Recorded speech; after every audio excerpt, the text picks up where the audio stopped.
Hello again. I'm still Ben. Back to the hatch to see what our topic is today. Oh, I thought I missed. Okay, this is a big one. Election reform with the Electoral College, finance reform, and the end of parties. So this covers quite a lot of things here, it seems like. The kind of election reform we need is definitely constitutional, because the Electoral College was designed as democratic oppression from the jump. We never had that, or we never should have had that.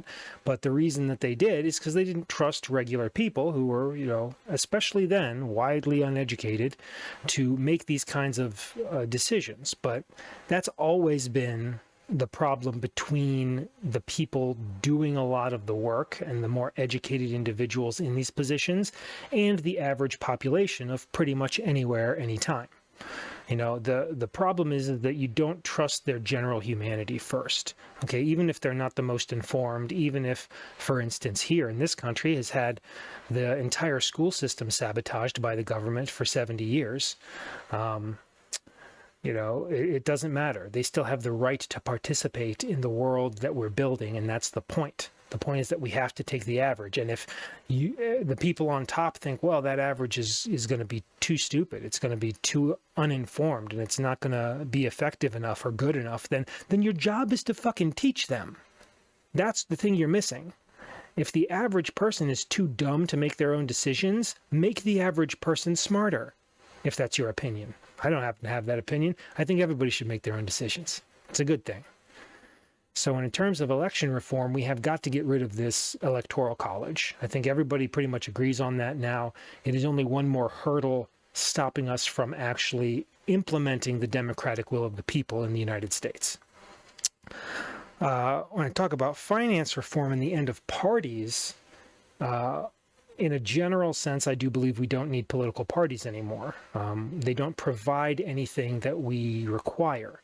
I understand before, and even Washington had stated famously that he didn't know a way around of parties forming, but he was wary of it because of how that kind of group dynamic works.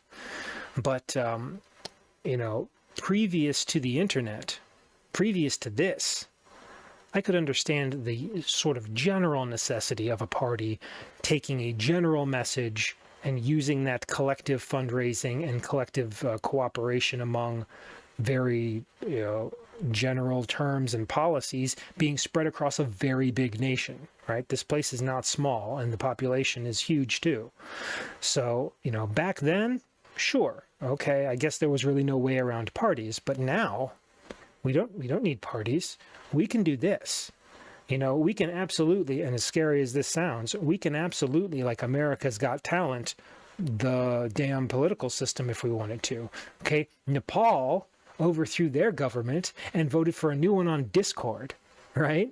We don't need this system, and it's very clear that this system of political parties is what is keeping the corruption going.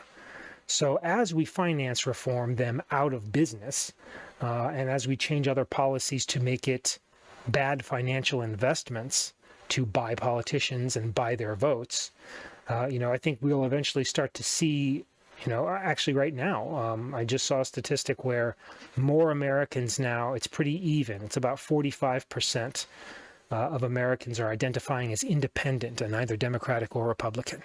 Right? So we're already on our way there. And I believe that's the way we need to do things. We need to keep it independent. We need to disband these parties, because these parties are not a part of our government, remember? These parties are effectively just small personal corporations that are quote-unquote non-profit, sorry. So, we can require them to disband. They're just like any organization if the government actually tells them to, which, don't let that spray tan dumbass see this right now, because he'll find a way to do that. Okay, keep this away from him. Don't let him know that the parties aren't part of the government, because then he'll just try to absorb them like a business person or something stupid. But we definitely need to make a lot of headway in that regard And I think in the financial reform area, I've already talked about how Citizens United is non-constitutional. It's just fully unconstitutional. There's no way to argue that it isn't. And so the more we address the actual problems and not the concocted media problems that they try to have people focusing on, I think the easier it will be to make actual progress. My name is Ben Howison. Sursum Corda.